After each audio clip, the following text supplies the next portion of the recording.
प्यारे स्टूडेंट, स्वागत है आपका अपना चैनल न्यू क्लासेस में। आज का वीडियो क्लास 11th आर्ट्स के स्टूडेंट के लिए काफ़ी इंपॉर्टेंट होने वाला है और आज हम आप लोगों को हिंदी इलेक्टिव का इसका चैप्टर है खाना बदोश, जो टर्म 2 एग्जाम के लिए काफ़ी इंपॉर्टेंट है। और वीडियो को एक थोड़ा सा स्किप नहीं कीजिएगा, शुरू से अंत तक देखिए, सारा चीज़ आप लोगों को बिल्कुल अच्छे से समझ में आएगा। और जितने भी स्टूडेंट मेरे इस वीडियो को आज पहली बार देख रहे हैं या मेरे चैनल में आज पहली बार आए हैं तो प्लीज़ मेरे चैनल को सब्सक्राइब करें और साथ ही बेल आइकन को जरूर दबाएं। और इस वीडियो में जितना भी प्रश्न उत्तर अभी हम आप लोगों को बताएंगे, यह टर्म 2 एग्जाम के लिए काफ़ी इंपॉर्टेंट है और यहाँ से काफ़ी सारा प्रश्न टर्म 2 एग्जाम में आ सकता है, तो आप लोग अच्छे से याद करके रख लें। तो जो स्क्रीन में पहला प्रश्न यहाँ पर दिख रहा है, चलिए देखते हैं कि आखिर कैसा प्रश्न इसमें दिया हुआ है। ठीक है, तो याद रखिए, जसदेव की पिटाई के बाद मजदूरों का समूचा दिन कैसा बीता था। ठीक है, तो देख लीजिए इसका आंसर क्या होगा। और जितना भी आंसर यहाँ पर लिखा हुआ है सब सरल भाषा से, ठीक है, सब हम खुद से अपने से बनाए हैं। तो अब यहाँ पर इसका आंसर देख लीजिए कि जसदेव की पिटाई के बाद मजदूरों का समूचा दिन दहशत तथा डर में बीता था। सभी इस डर में जी रहे थे कि ना जाने कब सूबे सिंह आएगा और फिर मारपीट का दौर चल पड़ेगा। तो अच्छे से आंसर याद करके रख लीजिए। देखिए यहाँ जो दूसरा प्रश्न दिया हुआ है कि ईंटों को जोड़कर बनाए चूल्हे में जलती लकड़ियों की चिटपिट जैसे मन में पसरी दुश्चिंताओं और तकलीफों की प्रतिध्वनियाँ थी, जहाँ सब कुछ अनिश्चित था।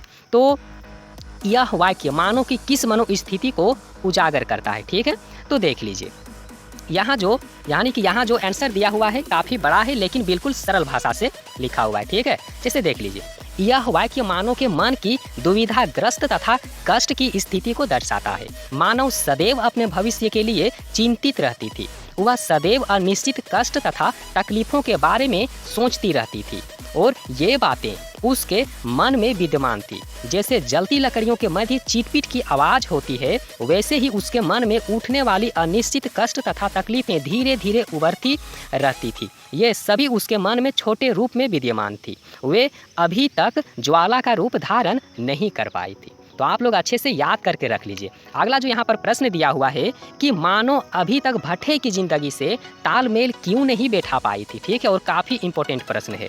तो देख लीजिए इसका जो आंसर है कि मानो एक किसान परिवार से थी। ठीक है, याद रखिएगा, मानो एक किसान परिवार से थी। वह पहले अपने मालिक स्वयं थे, अपने लिए कमाते थे, किसी के पास मजदूरी नहीं करते थे, पर किसी कारण उसे गाँव छोड़कर भट्टे पर काम करने के लिए आना पड़ा था। अपने पति सुकिया के कारण उसे भट्टे में काम करना पड़ रहा था। भट्टे का माहौल उसे पसंद नहीं था। शाम ढलते ही वहाँ का वातावरण काफ़ी भयानक हो जाता था और इसीलिए वह इस माहौल में घबराने लगती थी और यही कारण था कि यहाँ के जीवन से संबंध स्थापित नहीं कर पा रही थी। ठीक है, अगला नंबर का प्रश्न यहाँ पर देख लीजिए, जो 4 नंबर का प्रश्न दिया हुआ है। ठीक है, कि खुद के हाथ पत्थी ईंटों का रंग ही बदल गया था। उस दिन ईंटों को देखते देखते मानव के मन में बिजली की तरह एक ख्याल कौंधा। वह क्या ख्याल था जो मानव के मन में बिजली की तरह कौंधा? इस संदर्भ में सुकिया के साथ हुए वार्तालाप को अपने शब्दों में लिखना है। ठीक है, यानी कि देखिए सुकिया और मानव के बीच में जो वार्तालाप हुआ था, जो बातें हुई थी, उस बातों को लिखना है। ठीक है, तो देख लीजिए इसका आंसर क्या होगा। ठीक है, यहाँ पर देख लीजिए कि खुद के हाथ से पत्थी ईंटों का रंग बदला हुआ देखकर मानव के मन में इन्हीं पक्की ईंटों से घर बनाने का ख्याल। यह सोचकर उसे नींद नहीं आ रही थी। अब वह भी चाहती थी कि ऐसी ही पक्की ईंटों से उसका अपना छोटा सा घर हो।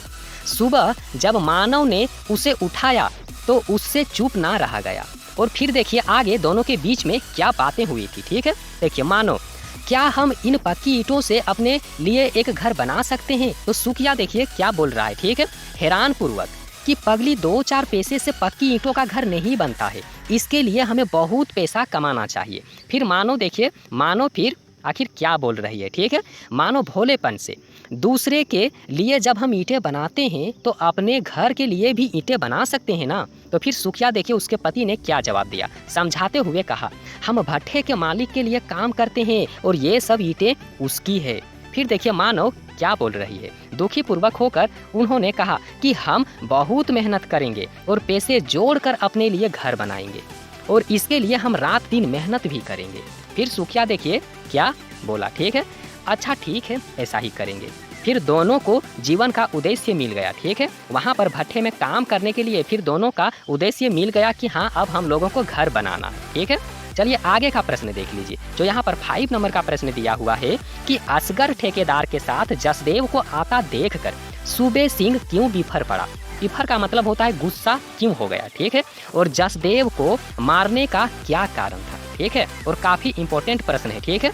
तो देख लीजिए इसका आंसर क्या होगा कि सूबे सिंह की मानो पर बुरी नजर थी, ठीक है। याद रखिएगा सूबे सिंह की मानो पर बुरी नजर थी, अतः उसने असगर ठेकेदार को मानो को बुलाने के लिए कहा। जब असगर ठेकेदार ने यह बात मानो तथा सुकिया को कही तो सुकिया क्रोधित हो उठा और स्थिति भांप कर जसदेव ने फैसला किया कि वह मानव के स्थान पर सूबे सिंह के पास जाएगा। और जब सूबे सिंह ने देखा कि मानव नहीं आई है और उसके स्थान पर जसदेव आया है तो वह बिफर पड़ा, मतलब गुस्सा हो गया और मानव का सारा गुस्सा उसने जसदेव पर निकाल दिया और उसने जसदेव को बहुत बुरी तरह मारा, ठीक है।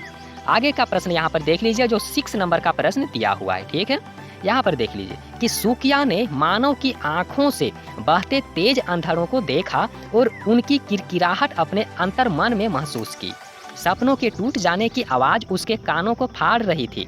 प्रस्तुत पंक्तियों का संदर्भ बताते हुए आशय स्पष्ट कीजिए, ठीक है। मतलब आशय स्पष्ट करना है। तो यहाँ पर सबसे पहले देख लीजिए कि प्रस्तुत पंक्तियाँ ओम प्रकाश वाल्मीकि द्वारा रचित खानाबदोश रचना से ली गई है। मानो और सुकिया सब भुलाकर अपना पक्का घर बनाने के सपने को पूरा करने में लगे हुए हैं। सूबे सिंह के गंदे इरादे उनकी राह में रोड़े अटकाना आरंभ कर देते हैं। वह किसी भी कीमत में मानव को हासिल करना चाहता है, अतः वे दोनों पति पत्नी को परेशान करने के लिए नए नए बहाने ढूंढता है और आखिर एक दिन वह उनकी हिम्मत तोड़ने में सफल हो जाता है, ठीक है। आगे देख लीजिए, आगे इसका आंसर और क्या है, ठीक है।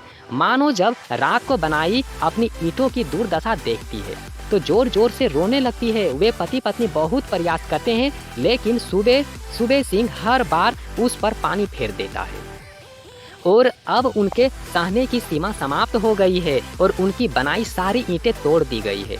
मानव को सुकिया रोते हुए देखता है और मानव की आंखों में गिरते हुए आंसुओं को वह तेज अंधड़ों के समान देखता है। मानव के हृदय में उठने वाला दर्द वह अपने हृदय में महसूस करता है। वह समझ जाता है कि यदि वह यहाँ से नहीं गया तो जो आगे होगा वह उचित नहीं होगा और फिर वे दोनों वहाँ से शायद चले जाते हैं, ठीक है। आगे देख लीजिए, जो 7 नंबर का प्रश्न दिया हुआ है यहाँ पर कि खानाबदोश कहानी में आज के समाज की किन समस्याओं को रेखांकित किया गया है और इन समस्याओं के प्रति कहानीकार के दृष्टिकोण को स्पष्ट कीजिए, ठीक है। इस कहानी से देखिए क्या क्या आशय स्पष्ट किया गया है और कौन कौन बातों को रेखांकित किया गया है, ठीक है। तो यहाँ पर देख लीजिए खानाबदोश कहानी में आज के समाज की, ठीक है, याद रखिएगा खानाबदोश कहानी में आज की जो समाज है उसकी निम्नलिखित समस्याओं को रेखांकित किया गया है, ठीक है। तो देखिए कौन कौन से समस्या को यहाँ पर रेखांकित किया गया है इस खानाबदोश कहानी में, ठीक है। तो यहाँ पर देख लीजिए, जो पहला पॉइंट इसका दिया हुआ है कि किसानों ने अपनी जीविका चलाने के लिए गांव से पलायन करने लगे हैं, मतलब गांव को छोड़कर जाने लगे हैं, ठीक है। और मजदूरों का शोषण तथा नरकीय जीवन हो गया था और जातिवाद तथा भेदभाव भरा जीवन हो गया था, ठीक है। और स्त्रियों का शोषण हो रहा था और लेखक ने प्रस्तुत कहानी में सुकिया और मानव के माध्यम से निम्नलिखित समस्याओं को हमारे समक्ष रखा है। और ये ऐसे दो पात्रों की कहानी है जो भेड़ चाल में जीवन नहीं बिताना चाहते हैं, वे समझौता नहीं करते हैं, अपनी मेहनत पर विश्वास करते हैं और समाज के ठेकेदारों को मुंह तोड़ जवाब देते हैं।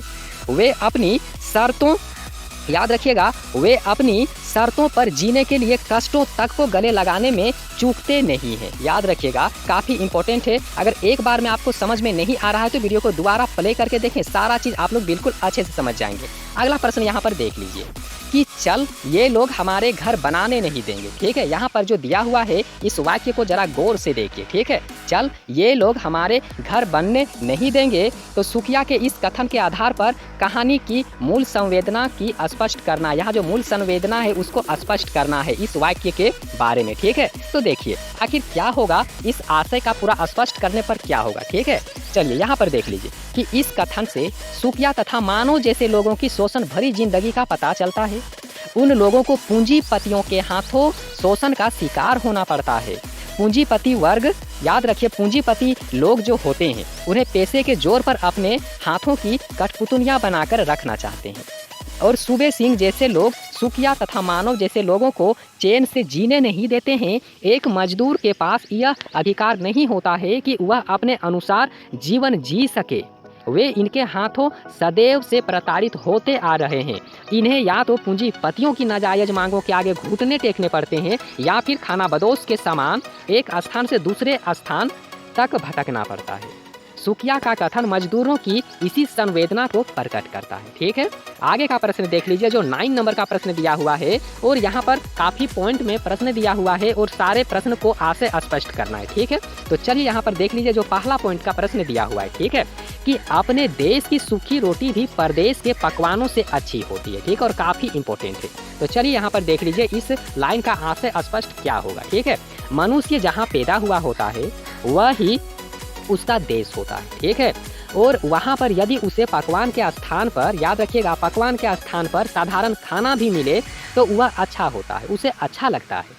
और वहाँ पर जीने के लिए उसे दूसरों की शर्तों पर नहीं चलना पड़ता है, वहाँ पर वह मान सम्मान से जीता है। ठीक है, और दूसरे स्थान पर उसे क्या होता है कि मनुष्य की बनाई शर्तों पर जीना पड़ता है, ऐसे भी उसका मान सम्मान घटता रहता है, चला जाता है। ठीक है, अक्सर हम लोग देखते हैं कि जब हम लोग कहीं पर जाते हैं, ठीक है, तो उन्हीं के शर्तों पर हम लोगों को जीना पड़ता है। ठीक है, लेकिन इस तरह से नहीं करना चाहिए। ठीक है, आगे का प्रश्न देख लीजिए जो यहाँ पर 6 नंबर पॉइंट का प्रश्न दिया हुआ है कि इतने ढेर से नोट लगे हैं घर बनाने में, गांठ में नहीं है पैसा, चले हाथी खरीदने में। तो यहाँ जो वाक्य दिया हुआ है इस वाक्य का स्पष्ट क्या होगा। ठीक है, तो देख लीजिए, सुखिया मानव को कहता है कि घर बनाना आसान काम नहीं है, इसके लिए बहुत सारे नोटों की आवश्यकता होती है और इस समय हमारे पास इतने पैसे नहीं हैं। हमारी ऐसी स्थिति है कि हाथ में पैसा ही नहीं है और हाथी खरीदने की इच्छा रखते हैं। ठीक है, आगे का प्रश्न देख लीजिए जो यहाँ पर ग नंबर का प्रश्न दिया हुआ है। ठीक है, देखिए, उसे एक घर चाहिए था पक्की ईंटों का, जहां वह अपनी गृहस्थी और परिवार के सपने देखती थी। ठीक है, तो देखिए इसका मतलब क्या होगा। ठीक है, कि मानव तथा सुखिया मजदूर थे, वे काम किया करते थे, वे ठेकेदार द्वारा दी गई झुग्गियों में रहते थे। झुग्गियों का मतलब होता है झोपड़ी। ठीक है, झोपड़ी में रहते थे। ठीक है, और मानव के मन में अपना घर बनाने का सपना जन्म लेने लगा था। वह अपने लिए एक पक्का घर चाहती थी, अपने घर में वह अपनी गृहस्थी को आगे बढ़ाना चाहती थी तथा अपने बच्चों के लिए एक छत चाहती थी। ठीक है, आगे का प्रश्न देख लीजिए जो यहाँ पर घ नंबर का प्रश्न दिया हुआ है। ठीक है, कि फिर तुम तो दिन रात साथ काम करते हो, याद रखिएगा, फिर तुम तो दिन रात साथ काम किया करते हो, मेरे खातिर पीटे, फिर यह बामन हमारे बीच कहाँ से आ गया। ठीक है, बामन का मतलब होता है पांडे। ठीक है, आगे का आंसर यहाँ पर देख लीजिए। ठीक है, कि मानव जसदेव को खाना देने जाती है। ठीक है, मानव जसदेव को खाना देने जाती है तो वह उसके हाथ की बनाई रोटी खाने से मना कर देता है। उसकी यह हिचक निकालने के लिए सुखिया कहती है कि तुम हमारे साथ रात दिन काम करते हो, मुझे बचाने के लिए तुमने मार भी खाई है। ऐसे में जब हम सब एक हो चुके हैं तो हमारे बीच में जाति कहाँ से आ जाती है, अर्थात तुम ब्राह्मण हो या हम चमार, इससे कोई फर्क नहीं पड़ता है, हम सब एक हैं। याद रखिएगा, हम सब एक हैं।